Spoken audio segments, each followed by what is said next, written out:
नमस्कार बंधुरा आज के बानानो होच्छे होममेड पिज़्ज़ा। पिज़्ज़ा बानानोर जोन्नो लागछे चीज, टमेटो, पेঁয়াজ, ক্যাপসিকাম, बाटार। पेঁয়াজ, टमेटो, ক্যাপসিকাম एगुलो डुमो डुमो करे केटे निয়েছি।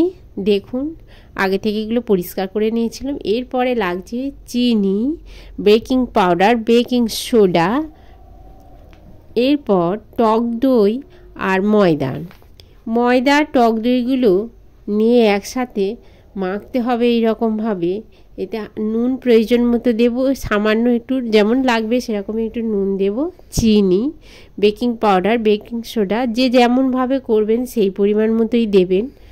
कम होले एकटु सामान्य सामान्य दिते हबे, और यदि मयदा टक दई बेशी परिमाणे हय ताहले एकटु मात्रा बाड़ाते हबे।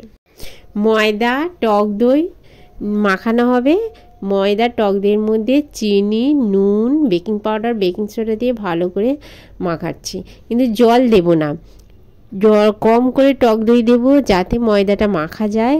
যখন লাগবে তখন দেব। একসঙ্গে বেশি পরিমাণে দিলে ময়দাটা বোঝা যাবে না, পাতলা হয়ে গেলে হবে না। এইভাবে মাখতে হবে ঠেসে ঠেসে। মেখে এটা কিছুক্ষণ আধ ঘন্টার মতো একটা ডোটা রেখে দিতে হবে। দেখুন একটু টক দই নিয়ে নিচ্ছি, একটু লাগবে কারণ ময়দাটা অনেকটা শক্ত হয়ে আছে, একটু নরম করে মাখা হবে। দেখুন এইভাবে ডেলা মতো ছিল, একে ডোটা দেখুন কেমন হয়েছে। এবার এটা আধ ঘন্টা রাখবো। এবার একটা ভিজে কাপড় দিয়ে ঢাকা দিতে হবে। 30 মিনিট পর দেখুন ডোটা কেমন সফট হয়েছে। এবার রুটি বেলুনে দিয়ে এটা বেলবো। পুরো ডোটাই এক রুটির মতো মোটা করে বেলবো। আর যে পাত্রে করব একটি পাত্রে বাটার মাখিয়ে নেব কিংবা ঘিও মাখিয়ে নিতে পারেন। রাখার পর ডোতে রুটির মতন একটু মোটা করে বেলতে হবে।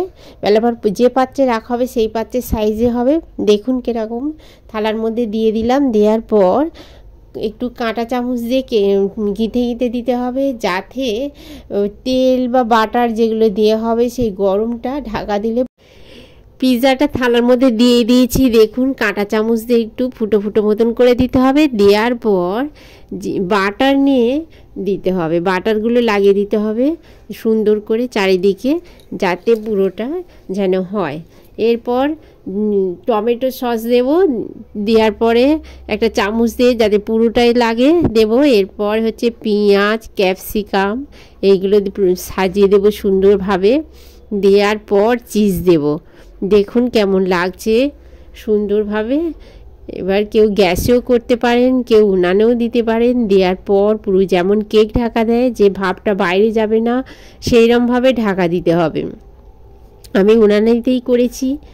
দেখুন তারপর কেমন লাগবে শুধু দেখুন। ভালোই লাগছে। চিজগুলো গুঁড়ো গুঁড়ো করে দিচ্ছি। আদা চাঁচা হয় যাতে ওতে করেই দিচ্ছি। ঘরোয়া পদ্ধতিতে চিজটা দেওয়ার পর কত সুন্দর লাগছে দেখুন। এরপর উনানেতে বসিয়ে দেব। কড়াতে একটা স্ট্যান্ড দিয়ে তার উপরে কড়া যেন গরম হয় জাল দেব। অতিরিক্ত জাল দেব না। কড়া গরম হয়ে গেলেই থালাটা আস্তে আস্তে বসিয়ে দেব। দিয়ে একটা ঢাকা দেব যাতে ঢাকা দেওয়ার পর যেন ভাপটা বেরিয়ে না যায় এইভাবে ঢাকা দিতে হবে। দেওয়ার পর কিছুক্ষণ পর ওটা এমনিতেই উঠে যাবে। পিৎজাতে চিজ দেওয়া হয়ে গেছে। এবার বাটার আরেকটু দিয়ে দেব। বাটার একটু দিলে খেতে ভালো হবে। উনানেতে দিয়ে ঢাকা দেব। 30 মিনিট পর ফিরে আসছি। এটা খুলবো কেমন হয়েছে দেখব। অতিরিক্ত জাল দেব না, মিডিয়াম হাই জাল থাকবে। আর কেউ গ্যাসে থাকলে একটু লো করে দেবেন। আর পিৎজা যখন হয়ে যাবে এমনিতেই উঠে যাবে। ঢাকনা খুলে দেখা যাবে। দেখুন পিছন পিঠটা কত সুন্দর হয়ে গেছে। এর থালাটা তুলে নেব। নিয়ে ভিডিওটা ভালো লাগলে লাইক, শেয়ার, সাবস্ক্রাইব করতে ভুলবেন না। Thank you.